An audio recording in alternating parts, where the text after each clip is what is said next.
لیکن یہ کہ اس وقت جو عالم عرب پر صورتحال پیدا ہو گئی اس میں ہمیں کیا کرنا چاہیے، پاکستان کے جو حالات ہیں ان میں کیا مشورے ہیں، اب میں ان چیزوں کے بارے میں آپ سے چند باتیں عرض کروں گا۔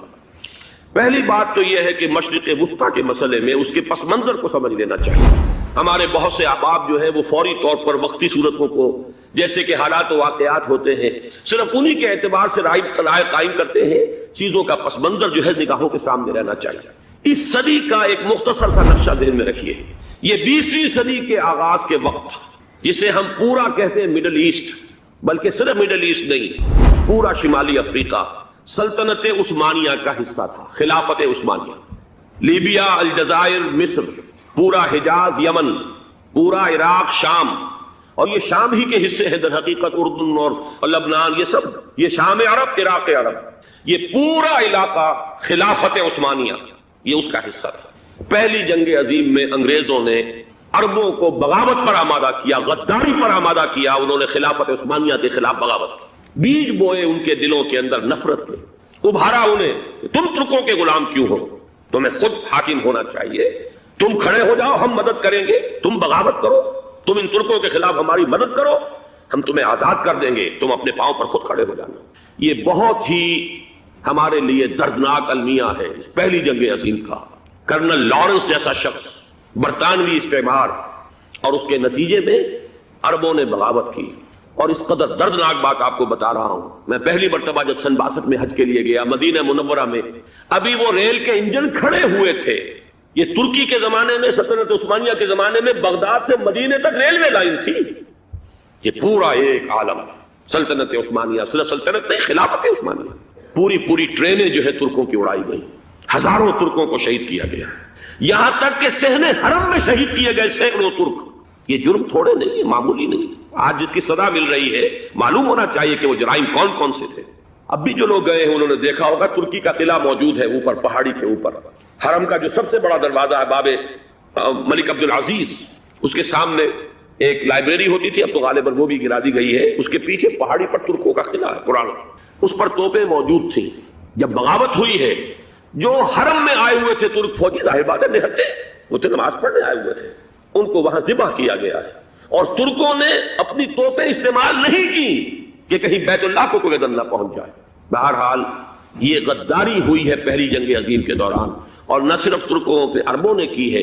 جیسا کہ میں نے کہا تھا، دو ہیں سب سے بڑے مجرم روئے ارضی کے اوپر امت مسلمہ کے طبقات۔ ہمارا پنجابی سپاہی بھی جا کر انگریزوں کی مدد کر کے ایلن بی کو قبضہ جو لے کر دیا بغداد کا، اس میں ہمارے مسلمان پنجابی سپاہی بھی شامل تھے۔ یہ خون چکاں باب ہے ہماری تاریخ کا اس صدی کا۔ لیکن اس کے بعد سلطنت عثمانیہ کے ٹکڑے ہو گئے، چیچڑے ہو گئے۔ ایک انگریز نے لکھا ہے یہ جملہ، ذہن میں بجھا ہوا جملہ، کہ تاریخ میں یہ بات ثبت ہو جائے گی کہ ایک انگریز نے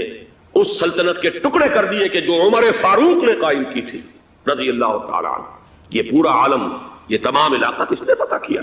یہ بات ہاتھ بدل گئے تھے، پھر ترک آ گئے، خلافت عثمانیوں کے پاس چلی گئی، لیکن یہ سلطنت تو حضرت عمر رضی اللہ تعالیٰ عنہ کے زمانے سے چلی آ رہی تھی۔ اس کو ایک انگریز کرنل نے، اور اس نے بغاوت میں آمادہ کر کے عربوں کو اور ترکوں کے پیٹھ میں چھرا ڈھکوا کر ان کے ذریعے سے اور ٹکڑے کر دیے۔ لیکن جب جنگ ختم ہوئی، اب انہوں نے کہا کہ اب ہمیں آزادی دیجیے، تو اب انہیں معلوم ہوا کہ غداروں کو دنیا میں کیا ملتا ہے، ٹکڑے کر دیے گئے۔ یہ حصہ عراق یہ انگریز کے پاس رہے گا، شام کا یہ علاقہ یہ فرانسیسیوں کے پاس رہے گا، مصر پر انگریزوں کا تسلط رہے گا، لیبیا اطالویوں کے پاس رہے گا، لے دے کر یہ جو علاقہ تھا حجاز، کیونکہ وہاں کچھ تھا ہی نہیں، بوادن غیر ذی زرع، یہ عربوں کے پاس چھوڑ دیا گیا۔ اس وقت جو بادشاہ ہیں شاہ حسین اردن کے، ان کے دادا سب سے بڑے غدار وہی تھے، لہذا ان کو اس علاقے کی بادشاہت دے دی گئی۔ اس کے بعد نجد سے ایک تحریک اٹھی ہے، وہ سعودی جو خاندان ہے وہ نجد سے اٹھا۔ نجد میں اس وقت کچھ بھی نہیں تھا، وہ تو صرف ریت کے تودے تھے اور کچھ بھی نہیں، لہذا ادھر کسی استعماری قوت کو دیکھنے کی ضرورت ہی نہیں تھی۔ وہ تو بعد میں تیل برآمد ہوا اور اس کی حیثیت ہو گئی، اور یہ امارات کا علاقہ جو ہے اس کی دنیا میں اب گویا کہ یوں سمجھیے کہ جو سب سے زیادہ اہم علاقے ہو سکتے ہیں روئے ارضی کے نقشے پر، ان میں سے ایک وہ ہو گیا۔ لیکن یہ اس وقت کی بات میں کر رہا ہوں، کوئی حیثیت نہیں تھی، لہذا اس کو چھوڑ دیا گیا۔ یہ ہے تاریخی پس منظر، یہ لکیریں جو کھینچی گئی ہیں یہ ایک ملت اسلامیہ کو جو قومیتوں میں تقسیم کیا گیا، پھر نعرے لگوائے گئے المصر للمصریین الشام للشامیین، اب شامی ایک علیحدہ قوم ہو چکے ہیں، مصری ایک علیحدہ قوم ہو چکے ہیں، عراقی ایک علیحدہ قوم ہو چکے ہیں۔ یہ ساری تقسیمیں استعمار کی پیدا کرنا ہے، اس کا کوئی تعلق اسلام کے ساتھ نہیں۔ اب ضرورت تو اس بات کی تھی کہ استعمار کے پنجے جب یہاں سے کچھ ہٹے، دوسری جنگ عظیم کے بعد ایک دور آیا، امریکہ ابھرا ہے دنیا کی عالمی سطح پر سیاست میں، اس کے ہاں کچھ آزادی کے تصورات تھے، اس نے بھی سپورٹ کیا۔ برطانیہ کمزور ہو چکا تھا، وہ اتنے بڑے علاقے کو اب ہولڈ نہیں کر سکتا تھا۔ ہندوستان بھی آزاد ہوا، پھر یہ کہ اور دوسرے علاقوں سے بھی اس کو پسپائی اختیار کرنی پڑی۔ استعمار کے پنجے جس طرح بھی ہوئے، ان کے سینوں سے، عربوں کے سینوں سے جو ہے گویا کہ وہ ہٹے، لیکن امریکہ نے ایک اپنی بہت بڑی حکمت عملی جو اختیار کی، عالم عرب کے سینے میں اسرائیل کا خنجر پیوست کر دیا تاکہ یہ کبھی آزاد نہ ہو جائے، ہمارے انگوٹھے تلے رہے، ہماری پالیسی گورن کرے۔ یہ استعمار کا دوسری جنگ عظیم کے بعد جہاں برطانوی استعمار، فرانسیسی استعمار رفتہ رفتہ یہ ہٹنے شروع ہوئے۔ صدر ناصر نے انگریزوں کو اٹھا کر پھینکا میڈیٹرینین میں اور دوسرے جگہوں سے، الجزائر نے آزادی حاصل کی فرانس سے، اطالویوں سے جو ہے لیبیا والوں نے آزادی حاصل کی، یہ ہو گیا، لیکن ایک خنجر پیوست کر دیا گیا اسرائیل کا سینہ عرب۔ اس صورتحال میں ظاہر بات ہے کہ ایک تو بڑی آئیڈیل پوزیشن تھی کہ پورا عالم اسلام متحد ہو، لیکن وہ تو بہت دور کا خواب معلوم ہوتا ہے۔ علامہ اقبال سے بڑا کوئی نقیب نہیں ہے ملت اسلامی کی وحدت کا۔ ایک ہو مسلم حرم کی پاسبانی کے لیے نیل کے ساحل سے لے کر تا خاک کاشغر، لیکن انہیں بھی اپنے لیکچرز میں کہنا پڑا کہ اس وقت جو صورتحال ہے، پورے عالم اسلام کی ایک وحدت بن جانا تو تقریباً ناممکن نظر آ رہا ہے۔ اگر کسی طرح ایک common wealth of Muslim nations وجود میں آ جائے تو بھی بڑی کامیابی ہوگی، لیکن اس سے بھی پہلے یہ تو زیادہ آسان تھا کہ عالم عرب ایک وحدت کی شکل اختیار کر لے۔ یہ تو ایک قوم ہے، اکثر و بیشتر ایک نسل یا زیادہ دو نسلیں کہتی تھی۔ شمالی افریقہ میں بربر نسل بھی ہے، باقی تو سب عرب ہے۔ یہ پورا عالم ایک نسل، ایک زبان، پورے اتنے رقبے کے اوپر بولے جانے والی ایک زبان، یہ تو ایک ہو جائے۔ افسوس یہ ہے کہ اس کا ایک ہو جانا، ایک شخصیت ابھری تھی جو مذہبی مزاج کی شخصیت تھی، جو دینی مزاج کی حامل شخصیت تھی، اگر اس کی قیادت میں عالم عرب متحد ہو جاتا تو واقعتاً ایک بہت بڑا جو ہے مرحلہ وہ طے ہو جاتا پوری عالمی ملت اسلامیہ کی ایک وحدت اختیار کرنے کا۔ وہ شخصیت تھی شاہ فیصل شہید کی، اور اس لفظ کے ساتھ ہی آپ کے ذہن میں آ گیا ہوگا کیوں انہیں شہید کر دیا گیا، کس نے کیا کرایا،